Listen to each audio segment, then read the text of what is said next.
Hi, welcome to Vietsound channel. Today we are going to talk about the consonant CH sound. It's the ch sound in Vietnamese. Okay, so are you ready? Let's get started. On this lesson, I'm gonna explain how to pronounce the CH sound when it falls at the beginning of the words and how to pronounce it when it falls at the end of the words. First, let's talk about the CH sound when it occurs at the beginning of the words.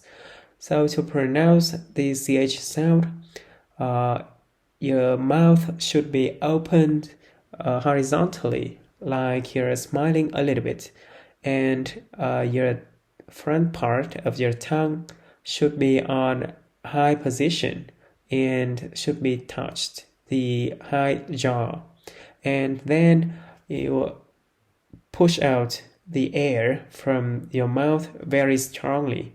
Okay, so let's say the CH sound ch, ch, ch, ch. Remember to push out the air from your mouth very strongly. Ch, ch. Now let's practice some words with the ch sound. Cha, chú, cháu, chào, cháo,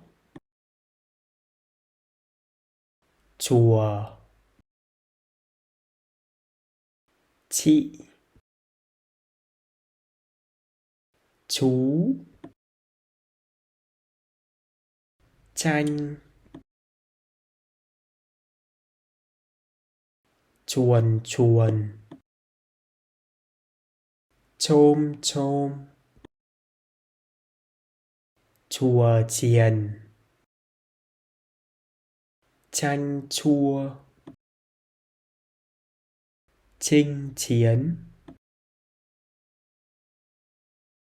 cháu chào chú chiến.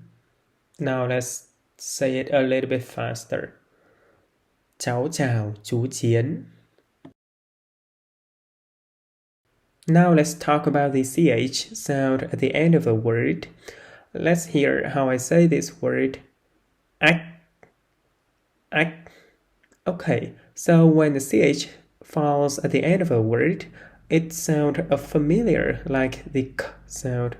But there are some differences between the K and the CH sound at the end of the word. First, when you say the CH, your tongue should be rising up in the middle part, but the K sound is a back consonant sound, so your tongue should be rising up on the back part. And when you say the CH sound, your front part of your tongue should be forward a little bit. But when you say the K sound at the end of a word, your front part of the tongue goes back a little bit. Okay, so now let's compare two words with the CH and with the K sound at the end. The first word is cat, with the CH sound at the end. And the second one is the word cat, with the K sound at the end. Okay, let's compare again. Cat, cat, cat, cat, cat, cat. Let's practice some words with the CH sound at the end. Bách, cát, tách, mách, rách, nách, khách, phích, bách thích ăn thạch. Now let's say it a little bit faster. Bách thích ăn thạch. Okay, you did very well. If you want to download the textbooks, get the link in the description. Or if you want to make donation from me, so get the information in the description. Thank you for watching.